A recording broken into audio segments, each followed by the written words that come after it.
Bonjour à toutes, c'est Hera et nous sommes On Air. Bienvenue sur ma chaîne, un espace sûr pour toutes les femmes qui aspirent à plus dans leur vie.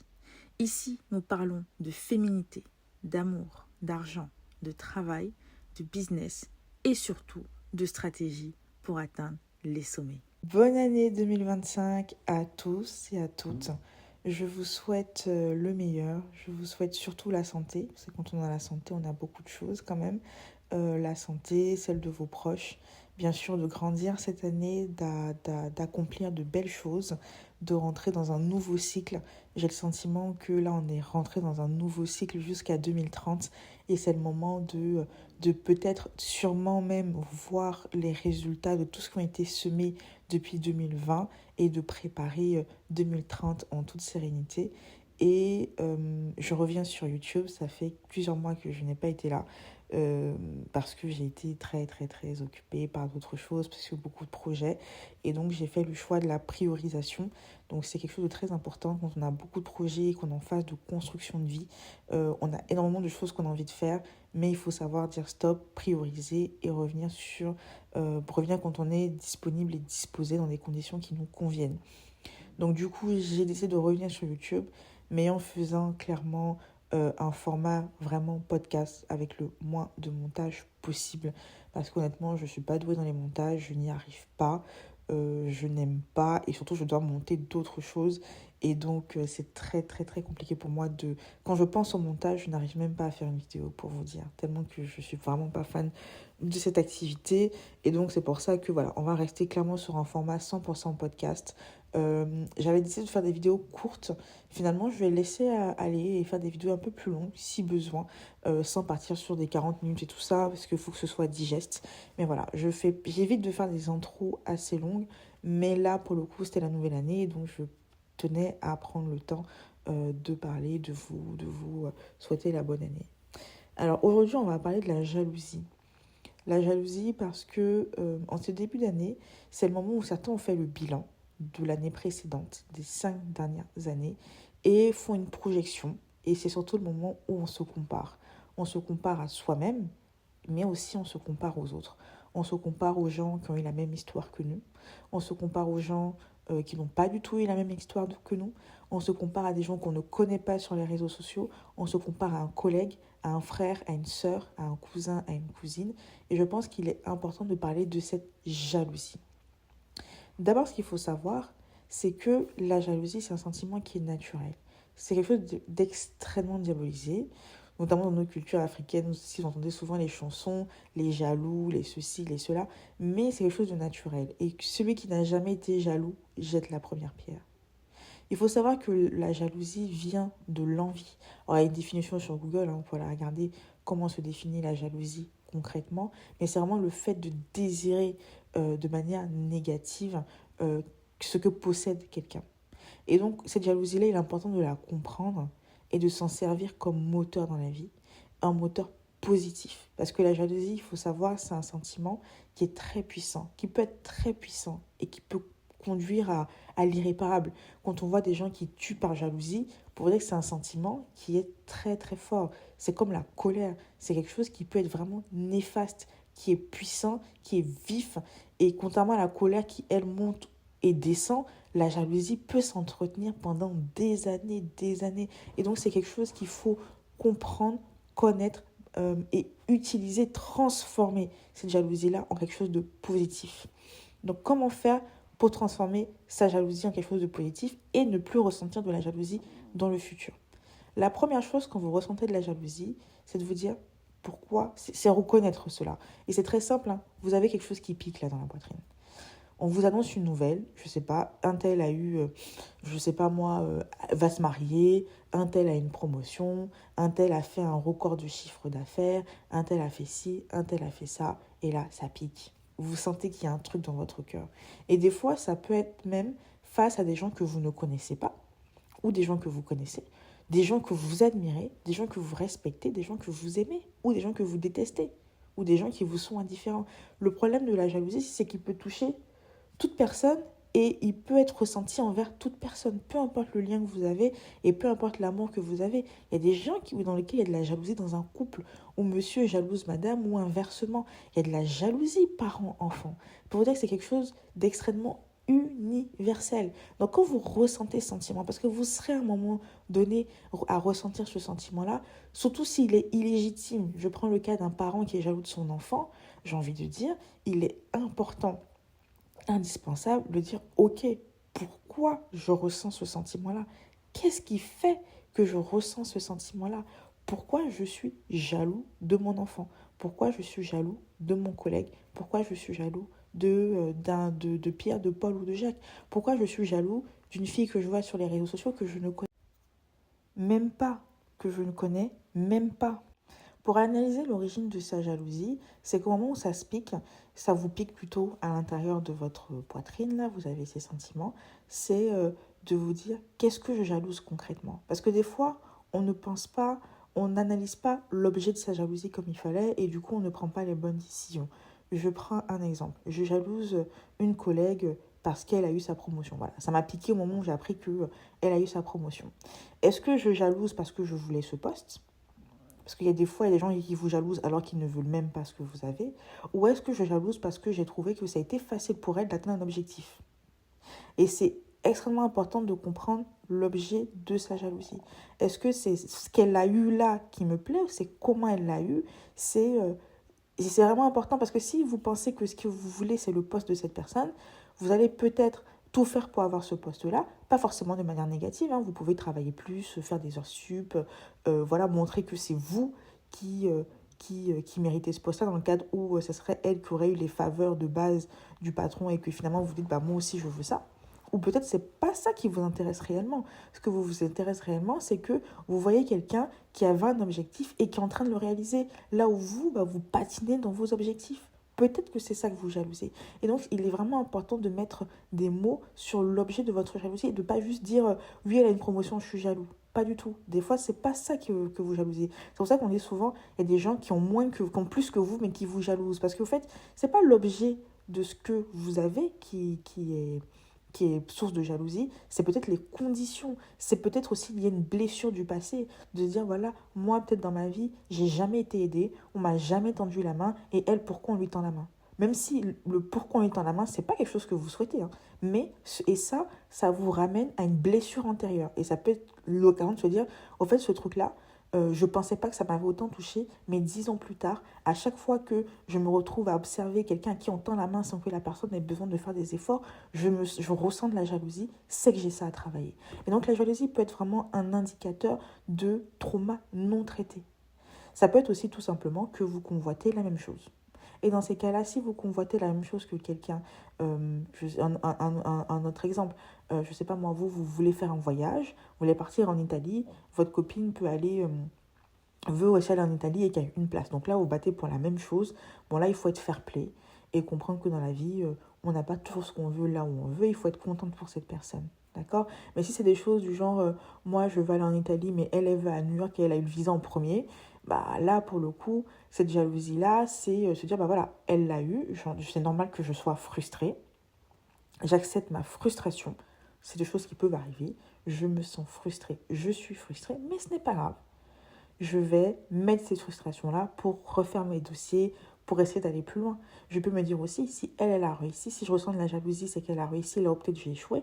Donc ça peut être aussi l'occasion d'aller voir cette personne-là pour essayer de comprendre, de me demander des conseils. Ben, comment tu as fait? Comment tu as réussi à faire ça? Qu'est-ce qui t'a amené? Comment tu fais pour avoir des contacts? Ça peut être aussi l'occasion.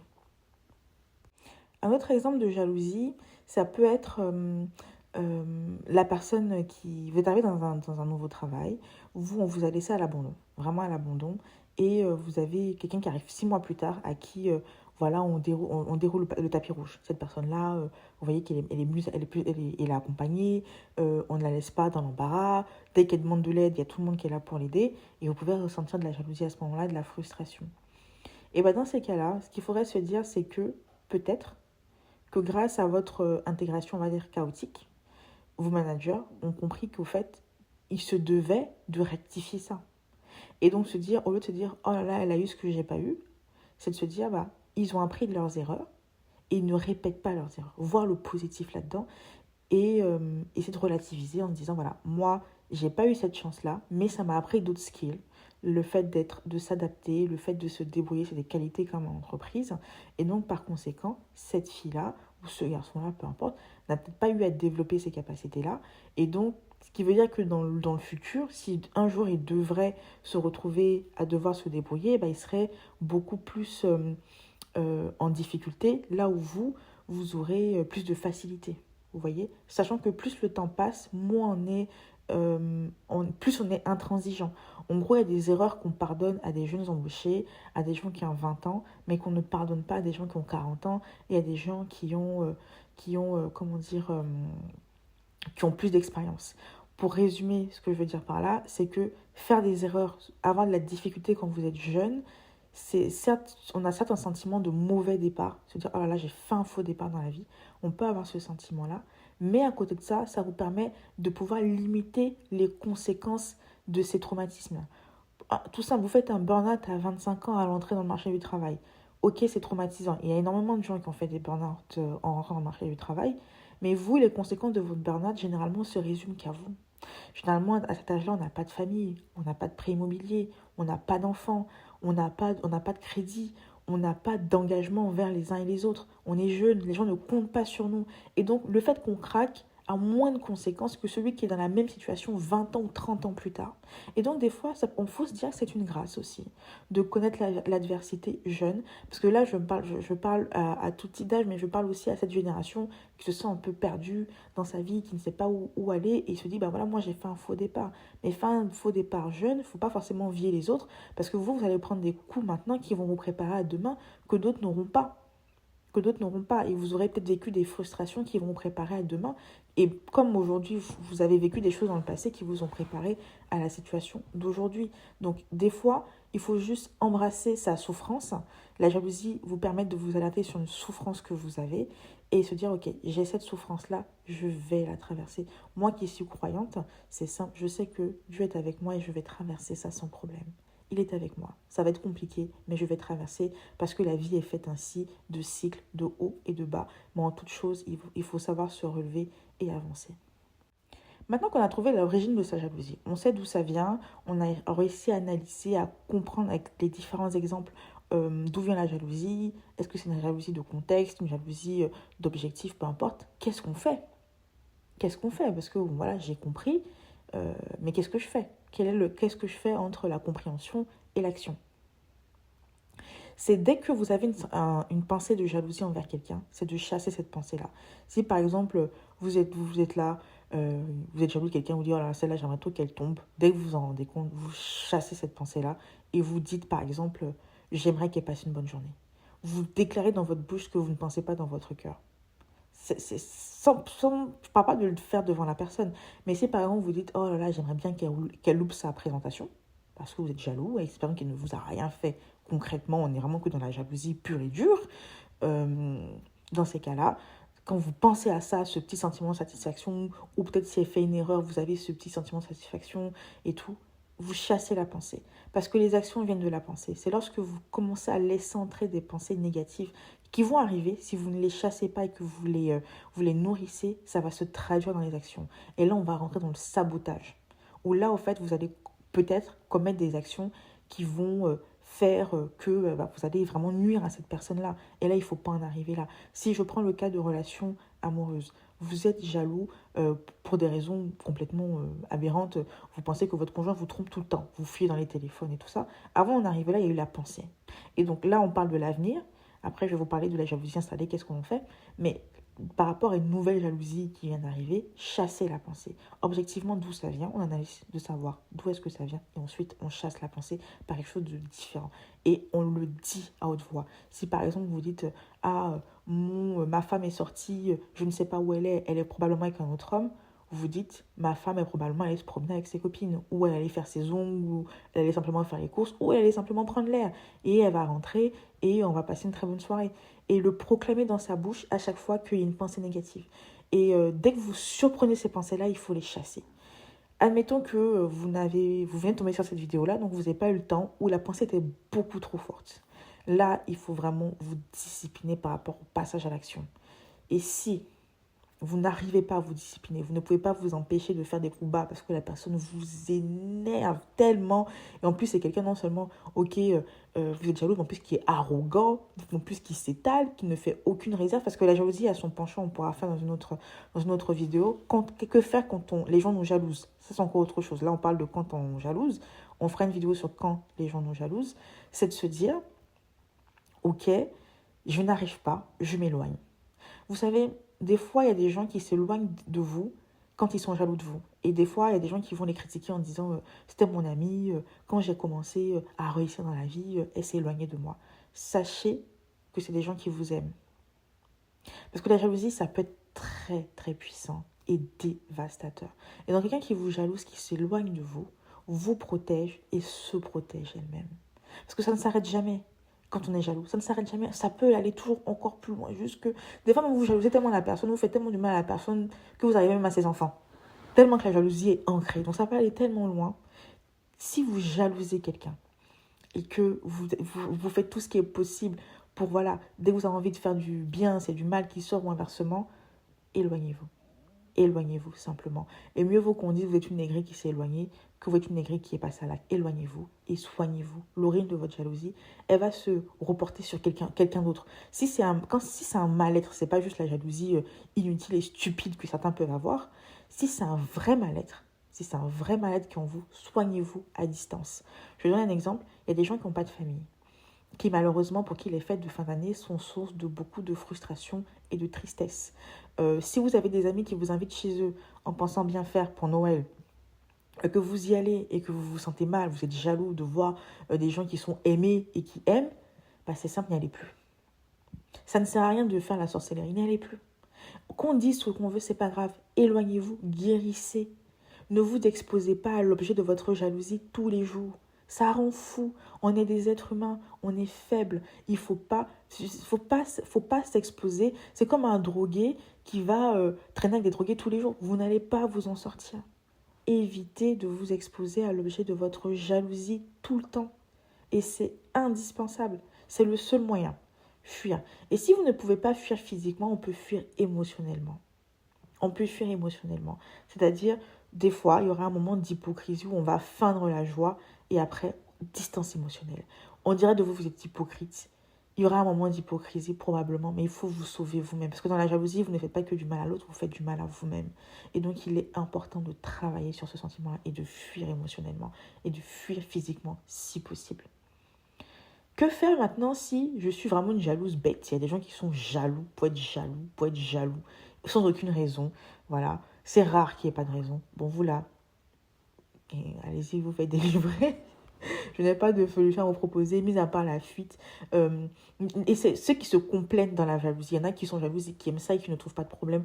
C'est un réel problème d'avoir ça. Ça doit être naturel, mais c'est pas forcément bon. Vous savez, la plupart des poisons sont dans la nature et c'est pas forcément bon pour l'homme. Donc tout ce qui existe n'est pas forcément bon pour vous et c'est quelque chose que vous devez lutter contre ça. Et donc peut-être faire table rase du passé, prendre conscience que c'est négatif, prendre conscience qu'on est une personne jalouse, parce que beaucoup de fois, on pense que c'est les autres qui sont jaloux, mais on ne se rend pas compte de sa propre jalousie. Et cette vidéo-là, c'est pour tout le monde. Parce qu'on a tous déjà ressenti, et il est important que chacun se pose les bonnes questions par rapport à ça. Et si vous êtes une aigrie et tout ça, ça vient forcément quelque part. On ne naît pas aigri, quoique. Mais non, un bébé ne vient pas aigri. Quand il a faim, il pleure et ça s'arrête là. Et donc, c'est à vous aussi de prendre conscience de cela. Et cette prise de conscience-là, c'est soit vous le faites vous-même, soit la vie va vous le montrer. Parce qu'on paye tout ce qu'on récolte. On récolte tout ce que l'on sème. On récolte ce que l'on sème. Donc, si vous ne vous disciplinez pas maintenant, la vie va vous ramener à la réalité. Et ça va faire extrêmement mal. Et l'envie dans tout ça. Et l'envie, parce qu'on parle de jalousie, on parle d'envie. Alors, moi, la différence que je fais entre la jalousie et l'envie, c'est cette notion de négativité. Et le but, c'est que votre jalousie se transforme en envie, puis en admiration. C'est le but. C'est-à-dire que si vous êtes jaloux de quelqu'un, la jalousie, c'est fort, c'est négatif, c'est destructeur. On peut envier. Envier, c'est, j'envie cette personne. Je donne un exemple. Moi, j'ai pour projet de devenir directrice marketing, je sais pas moi, chez Apple. J'en sais rien. et bah, quelqu'un est directeur marketing chez Apple, bah, je l'envie, c'est ce que je souhaite. Mais je ne veux pas détruire cette personne. Cette personne est une source d'inspiration, est une source d'admiration. Et au fait, il faut que votre jalousie devienne de l'admiration, devienne du respect et soit source d'humilité. Et c'est comme ça qu'on transforme sa jalousie en quelque chose de positif. Ça ne veut pas dire que vous ne devez pas envier les autres. Enfin, arriver à un moment, c'est parce qu'on a vu ce qui se passe ailleurs qu'on a envie de mieux. Si c'est parce qu'à un moment, on a vu qu'il y a des gens qui avaient une voiture, qu'on s'est dit, tiens, j'ai envie d'avoir une voiture et pas un vélo. Donc, il n'y a pas de mal à convoiter ce que a votre prochain, mais dans le sens positif, d'admiration. Ah là là, moi, un jour, j'aimerais être mariée, avoir des enfants en bonne santé, comme ma voisine. Est-ce mauvais de souhaiter du bon à soi-même et vous dites, je lui souhaite encore le meilleur. Elle a ça, bah, j'aimerais que cette personne aille encore plus loin parce que cette personne est source d'inspiration pour moi et je veux son évolution parce que par son évolution, je me vois évoluer à travers elle. Et ça, c'est extrêmement important. Et quand vous arrivez à ce stade-là où votre jalousie devient source d'inspiration en dehors de l'ego, parce qu'il faut savoir que la jalousie a un penchant par rapport à l'ego, par rapport à l'orgueil. Et il faut tuer cet orgueil-là.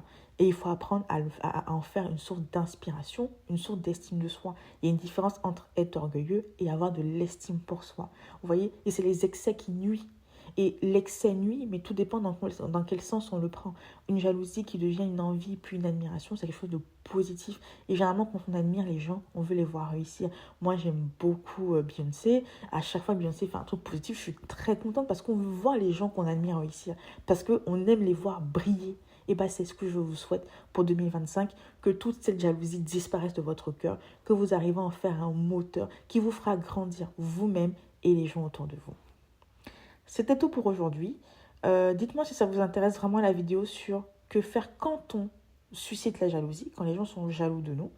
Et je pense que ça peut être vraiment une bonne partie de cette vidéo.